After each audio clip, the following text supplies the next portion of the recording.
Hey Tubies, this is Bob Hickman. Well, I'm sitting here contemplating the beautiful pentacle. Isn't this lovely? This is one of my pewter pentacles. I got this over at Rare Wicca Spells. If you like pentacles, this is one they sell over there. Beautiful, beautiful pentacle. And, I decided to wear my pentacle today because it's a sacred symbol for me.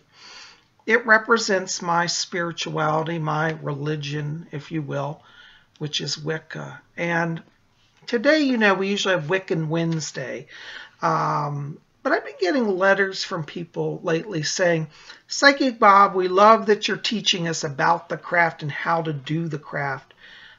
Some of you have written and said, Psychic Bob, we want to know about you, your personal feelings about the craft, your personal beliefs, your journey. I'm certainly happy to share that with you.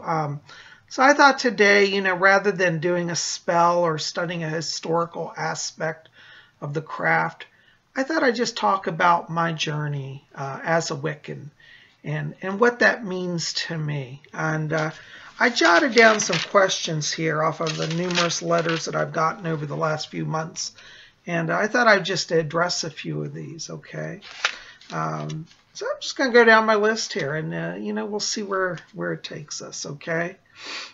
This first letter, somebody wrote, and they said, Dear Psychic Bob, when did you first become involved with the craft? That's a good question. I don't often talk about my story because I guess it's so long ago, honestly. And I never really think that people are that interested. But, when I first started in the craft, it was back in 1999. Oh, my God. Last century. Last millennium. Yeah. I was in my early 30s then. And, I had been involved in the spiritualist church for a long time. But I always felt like, and I'm not knocking on the spiritualist church, but I felt like in a lot of churches in general, there was kind of a rigid, dogmatic kind of view. And I would sometimes sit in church and think, oh, I love this church. It's beautiful, but I'm really drawn to the sunlight that's coming through. I'd rather be outside today. And, I didn't know where that longing came from. I just knew that there was something kind of a little more than what I was doing at that time. And anyways, I was doing readings as a psychic. And one of my reading clients, after the reading, said to me one day, said, Bob, you are the coolest witch I've ever met. Excuse me, I'm having a little allergies today. And I thought, what? Oh, my God, that kind of rattled me. I said, witch? I'm not a witch. I'm a spiritualist. They're like, Bob, you're a witch. And I didn't know quite how to take this. They were, I think, trying to pay me a compliment, but I was not receiving it as a compliment. I thought, a witch? I'm a witch? Oh. Well, thank you, I kind of said. And, it kind of got me thinking, like, why was I being called a witch? And what's interesting is that happened a few times after that. A few other people, unconnected to the first person, said, what a neat witch you are. And I kept thinking, why are people thinking I'm a witch? Where's this coming from? So, you know what I did now? In those days, we didn't have the access to the internet like we do today. It was around, but I didn't have a computer in my home. And I decided to do what a lot of people of my generation do, is I drifted down to the local bookstore. And in my case, I remember it was Brentano's. Do you guys remember that store? I don't know if it's still around. But in my local mall, they used to have a Brentano's bookstore. So I'm just drifting through the aisles, and then I see, like, New Age mystical studies. So I'm drifting through the aisle, and I'm looking up and down the shelves for books on witchcraft. And suddenly I saw a green book with its edge sticking out. And it said, Wicca, a guide for the solitary practitioner. I said, wow, look at that. So I pulled that book off the shelf. I said, huh, this is kind of neat looking. This looks kind of like a book on what witches would read. So I started thumbing through. I'm like, this is kind of neat. And you know, they had a picture in there of a lady. I don't know if the current editions do, but the original edition that I had, that lady drawing down the moon. And she was standing with her arms out over a big giant, like a moon window. It had a big pinnacle, like my necklace. I thought, oh, this is definitely a witch book. And even though I didn't know anything about Wicca then, I did know, and I think a lot of people, even that are outside the craft, know about the pinnacle. So that symbol was in the book. I said, I think this is the book I want. And I took it home with me. And that night I started reading it. And as I'm flipping the pages, I was like, oh my God, this is really interesting. Wow, I can get this. Oh my God, this makes sense to me. And some of it was like, I've always believed this. And I think I read that book in like 2 days. I just couldn't stop putting it down. Every minute I had, I was reading it. And that got me really, really inspired. And I don't have that book here with me to show you, but I'll put a picture of it up here for you. Scott Cunningham's Guide for the Solitary Practitioner. I'll put a picture up here.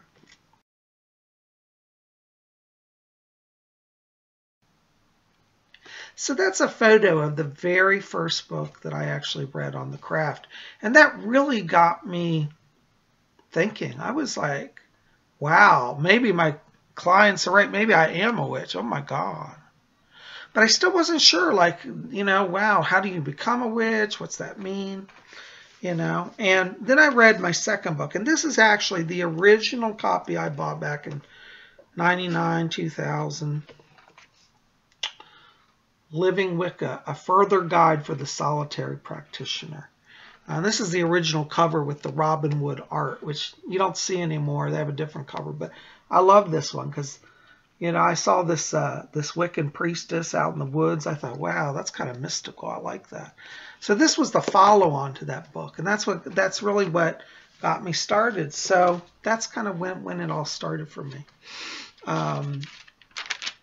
Anyway, so the next question here is that somebody writes, it says, were you raised in a witch family?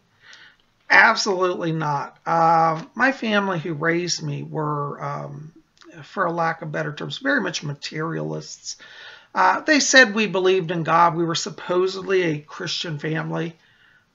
Personally, I question that because we hardly ever went to church or were actively religious. And in a way, I'm kind of glad because I think, unlike a lot of Wiccans, I didn't have to overcome a lot of religious prejudice or a lot of fear. It seems I encounter a lot of people in the craft these days, and people that come to me even as a psychic who are interested in the craft. They say, well, Psychic Bob, I want to be in this, but I have a lot of fear because I was raised a Christian. I've always been told it's evil. See, I didn't have really kind of any religious formation, any doctrines put on me. So I was kind of free for all. And spiritually, my parents were very liberal. They always said, well, everybody should have whatever they believe in. They were not in any way Bible thumpers or hardline fundamentalists. So when I started exploring the craft, it was no big deal. I didn't tell my parents, oh, I'm reading this book. Like, oh, that's interesting. And so, I wasn't raised in a family that practiced. And honestly, I think I'm kind of fortunate in that way because it allowed me as I got older to really explore my path. And I've studied Hinduism and Buddhism and, of course, spiritualism and Wicca. And all of these were factors for me. I think because of my religious pluralistic views, I've been able to see the bigger truth. I don't have such tunnel vision, perhaps, as some people. I really see God in everything. I see God in everyone. And so when the craft, and I'd read craft books like this one I just showed you, it'd start talking about, the goddess brings life to the earth and the God brings life to the earth. It made sense to me because I've always felt kind of a spiritual force in the earth and in the trees. Speaking of my family, as you asked about, when I was a kid, we used to have this front tree in our yard, and our house faced east. And at night, I used to just be drawn. I would literally just walk out of the house and go climb the tree at nighttime and sit up in the branches, no joke, and watch the moon rise. And I used to hear my mom say, "What are you doing? Where are you?" I said, "Well, I'm out in the tree." She said, "What are you doing in the tree at nighttime?" I said, "Oh, I'm just watching the moon." And of course, my mom and dad's like, "Well, you know, he's a kid, he's whatever." You know, I think they thought I was a little looped, but they just let me have my eccentric ways, and you know. But that's where I first, I think, connected with the mother, the moon. I remember a feeling of as if like I spoke to the moon spoke to me. Isn't that interesting? And I was never raised with any of this sort of spirituality. This is what is interesting to me, because I kind of think, you know, like some people say in the craft, they say, well, you know, you're born a witch. Well, there may be truth in that. Maybe some of us are born a witch. Like, why was I drawn to the moon mother? How did I connect to the moon when I was never taught anything of pagan spirituality? See, I think the soul of a child is pure. I think the heart of a child knows truth. And I think as a child, in the absence of people pushing truth on me, I found my own truth. This is why I'm a big fan of things like Montessori schools, because they really encourage children to discover learning in their own way. They recognize that each person inside has knowledge in a way that they learn that's unique to them. And I think the same thing with spiritual truth. I think we really find it somehow within. It's like inside we know. So anyways, I know I'm going on a tangent, but to answer your question, was I raised in a witch family? Absolutely not. And I think that's important for people that are coming into the craft, because I've heard tales of people say, well, you know, I want to be a witch, but I wasn't raised in a witch family. And another witch told me I can't be a witch because I wasn't born in a witch family. Don't listen to that. If you're drawn to the craft, if you're drawn to Wicca, if you're drawn to pagan spirituality, that's part of your soul. Honor that, recognize it. Don't run from it, run to it. It's the truth for your spirit. Okay, now let's see. Another question here was, why did you become a witch? Good question. I became a witch because it's the truth that spoke to me. I'm not speaking from a place of proselytizing, like everybody should become a witch. I don't think the craft is for everybody. And I don't say that from an elitist place. I say that from a soul journey place. To be a member of a craft requires a certain level of commitment. It's not religious commitment in the sense of having to do all the rituals perfectly and everything. It's a commitment of your soul. It's a relationship. It's a way you relate to divinity. And I think everybody relates to divinity in some way or another. But for those of us in the craft, we definitely feel a connection to Mother Earth, Father Sky, Mother Moon, you know, Father Sun. These terms for a witch or a Wiccan aren't just theology points. They're truths that are really even beyond words. It's hard to explain that. So when you say, why did you become a witch? There's so many levels to that. But I'd say it's because it spoke to my spirit, and I knew in my heart it was the path for me. Nobody has to convince you to become a witch. This is why I always find proselytization so interesting.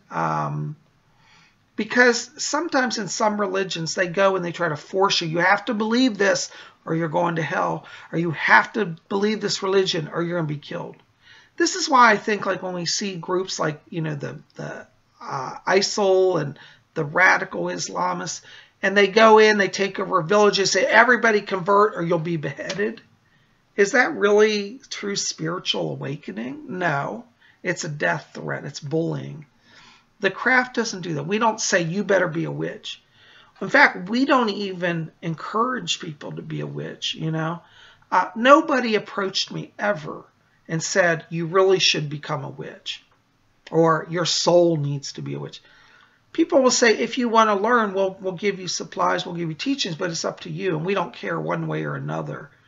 And, you know, when we talk about, like, the group that I started, the Order of the Purple Cord, you know, I don't have that group as a census for proselytization. I'm not here to say, now we have this order and you need to join it. I created the order, and people who really want to be in the craft will come to the order. We open the invitation so that people know they're welcome, but we don't hold it against anybody who comes or goes. You may join the Order of the Purple Cord, you know, and a year later say, you know what, I'd rather be a Buddhist than a Wiccan. And you will have the Wiccan's blessing on that. We don't view that leaving the craft as a sign of betrayal or loss of your soul. So I think that's another reason I became a witch, is that it did not force its hand. It allowed me to find it. And, you know, there's a saying that the gods call those to themselves who they want. And I think most of us in the craft have at some point had a sense that this path's a calling. And I can tell you, for me, you know, when I became a witch, it was because it was a calling. It wasn't an order or a command or a proselytization. So that's a good question. Hope that answers that. Another person had said, Dear Psyche Bob, can I become a witch like you? I don't think anybody would want to be like me. I'm a little too crazy. You know, really the truth is the craft is for anybody who wants to walk the path. You know, you have to be open to the mysteries. And I do believe that there is a calling. See, because to become a witch, if you really study this, it's not just like a Sunday religion. It's a commitment on a soul level to be a priest or a priestess. Every initiated Wiccan is a priest or a priestess. Now, within that, there's coven traditions or solitary. You know, I'm not a big believer in degrees, like somebody's a first degree, second degree, third. That's kind of an older style Wicca, and there's certainly nothing wrong with that, because a lot of people enjoy working through the degrees. But I think like the initial initiation is really where it all happens. So once you make your vow to the goddess, your offering, it's not a vow in a sense of strict regulation. It's an offering of the heart. Once you make that offering, then you're a witch. And, you know, I do encourage people. I'm a little traditionalist in this way. Some people come to me and say, well, Bob, I'm going to, you know, do my self-initiation next week. And I'll say, how long you been studying?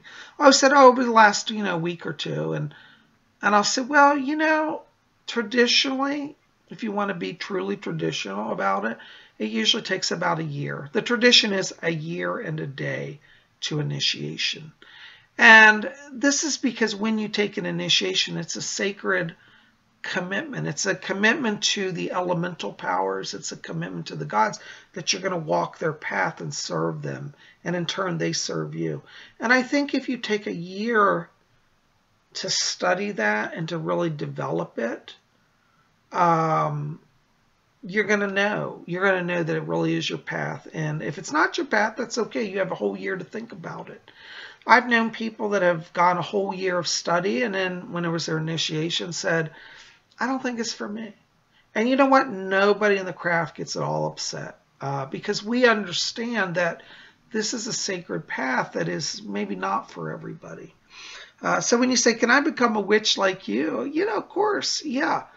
I would encourage you to, if you really want to be like me, to give yourself a full year, though, of study every day.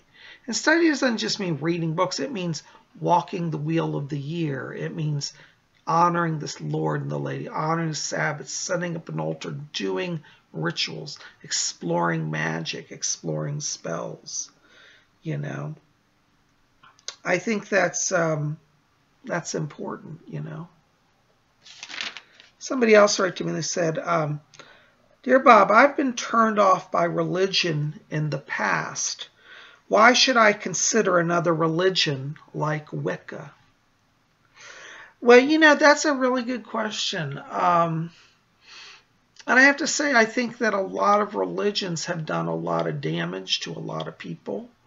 I think a lot of the monotheistic faiths, the big three, have really kind of made people feel blocked in. And I'll just be honest, my opinion is that they define dogma so rigidly that people feel there's no option. And when you feel there's no option, your energy is really just to rebel. And a lot of people just say, I've had enough. I'll never go back to Catholic Church. I'll never go back to synagogue.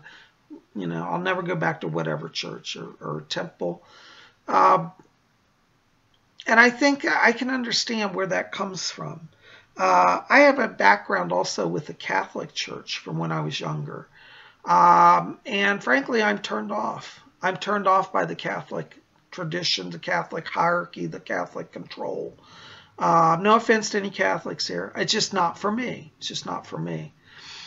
The craft allowed me to open my mind to other realities, to allow me to consider that when we talk about God, and I use that term loosely, or maybe we'll just say the higher power.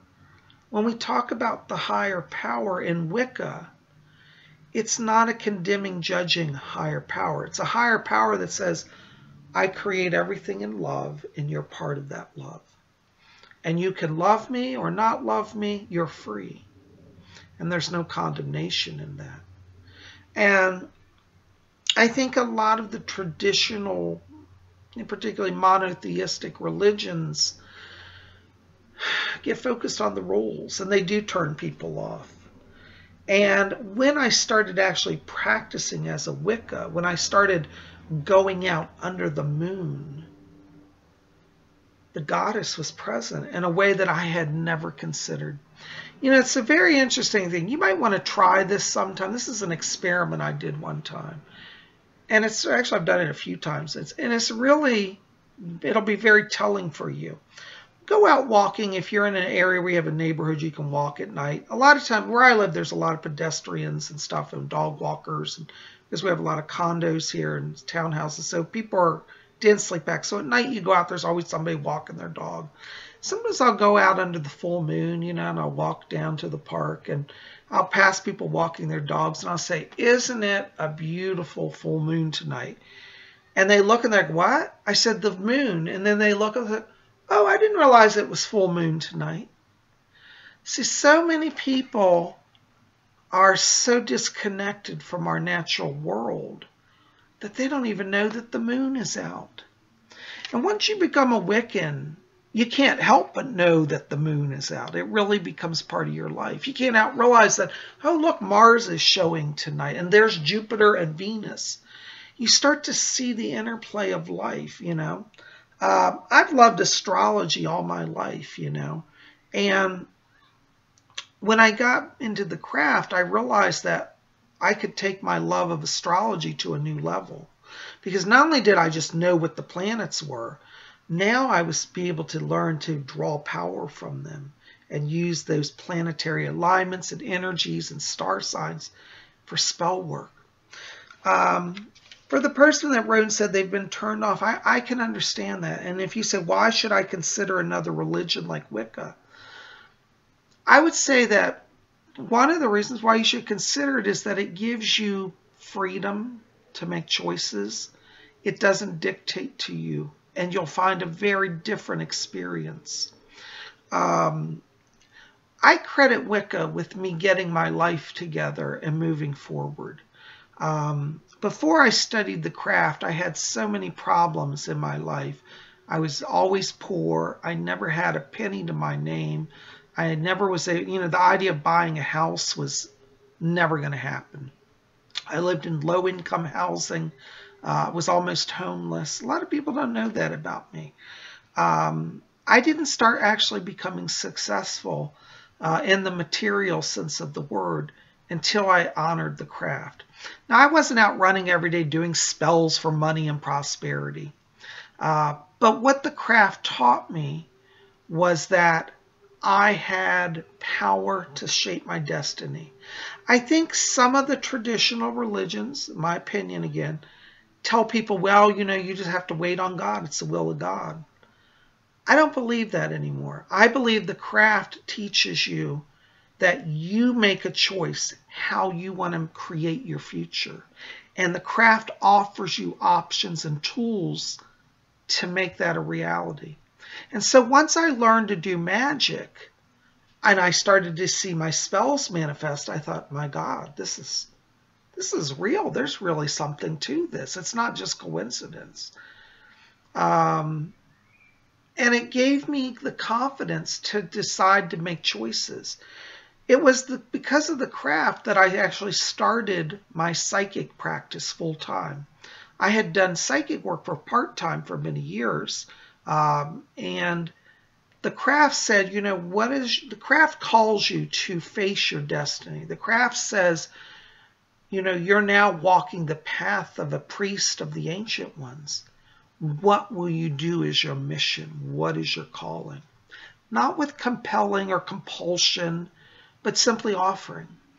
And I realized because of the craft that I really did have a calling to work and devote my life to serving others as a psychic.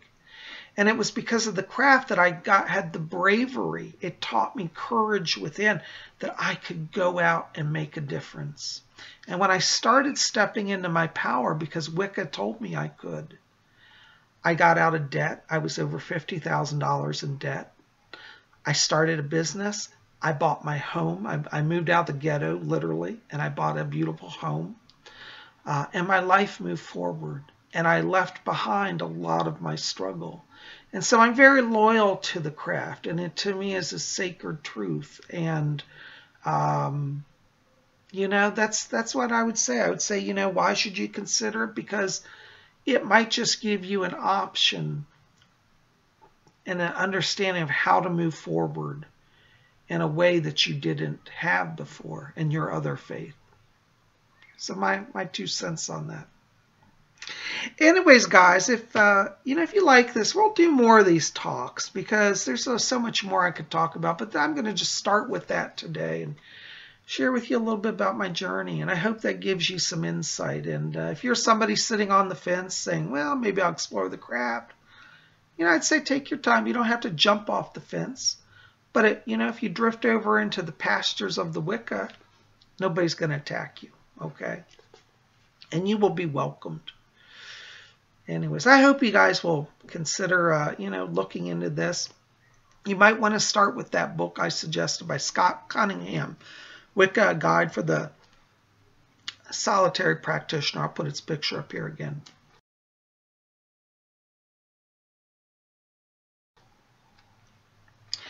And be open to learning, to exploring. Well, guys, listen, thanks for being here. I love you guys. Thank you so much. You know, I want to say thank you to all of you who came into yesterday's video, Messages from the Spirit World. If you didn't see, that's the video right before this one. And tomorrow is Thursday. And you know what that means? Zodiac Thursday. So be back here. We'll see you then. I love you all. Blessings to you. Blessed be.